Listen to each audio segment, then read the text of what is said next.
வணக்கம் வியூவர்ஸ். நான் உங்கள் ரமேஷ். இன்னைக்கு நம்ம பார்க்க போறது, நம்ம வாழ்க்கையில 2 விஷயத்த 2 விஷயம் கூட இல்லங்க. 2 வார்த்தை தான். இந்த 2 வார்த்தைய ரொம்ப கவனமா பயன்படுத்தியாச்சுன்னா, நம்ம வாழ்க்கை ரொம்ப சிறப்பா, டாப்பா இருக்கும். ஆமா. அ இந்த 2 வார்த்தைய தப்பி தவறி நம்ம தப்பா பயன்படுத்திட்டோம்னு வச்சுக்கங்களேன், எவ்வளவு கேவலமா கஷ்டப்படணுமோ, அவ்வளவு கேவலமா நம்ம கஷ்டப்பட வேண்டியது. வாழ்க்கையே ரொம்ப டவுன் ஆயிடும். ஸோ, சரிப்பா இந்த 2 வார்த்தைய சொல்லிடு அப்படின்றீங்க. ரைட். ஓகே. இந்த 2 வார்த்தை, ஒண்ணு எஸ்ஸு, இன்னொன்னு நோ. என்னப்பா ரொம்ப சாதாரண வார்த்தைய போய் சொல்லியிருக்கியே அப்படின்றீங்க. உண்மையிலே இது பார்க்குறதுக்கு ரொம்ப சாதாரண வார்த்தையா தான் இருக்கும். நாம கூட சகட்டு மேனிக்கு நெறைய இடங்கள்ல எஸ், நோ, எஸ், நோ இதெல்லாம் சொல்லிலாம் பார்த்திருப்போம். ஆனா, நீங்க கரெக்ட்டா இத புரிஞ்சு பாருங்க.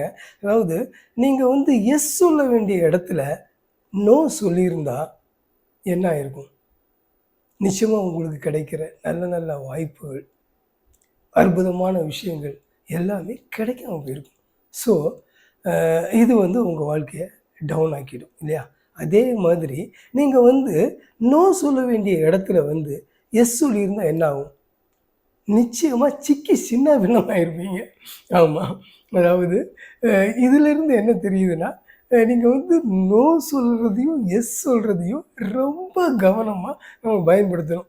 அதாவது இன்னைக்கு கோல்டு, வெயிட்டு இதெல்லாம் ரொம்ப ரேட்டு அப்படிலாம் சொல்லுவாங்க. சத்தியமா சொல்றேன், இந்த கோல்டெல்லாம் விட பெரிய கோல்டே இந்த எஸ், நோ தான் போல இருக்கு.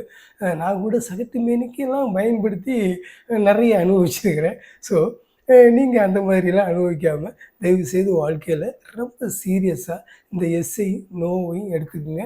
எங்க நோ சொல்லணுமோ, அங்க நோ சொல்லுங்க கான்ஃபிடென்ட்டா. அதேமாரி எங்க எஸ் சொல்லணுமோ, அங்க கான்ஃபிடென்ட்டா எஸ் சொல்லுங்க. ரொம்ப கவனமா பயன்படுத்துங்க. உங்க வாழ்க்கை டாப்பா இருக்கும். இதே மாதிரி இன்னொரு நல்ல விஷயத்தோடு சந்திப்போம். பாய்.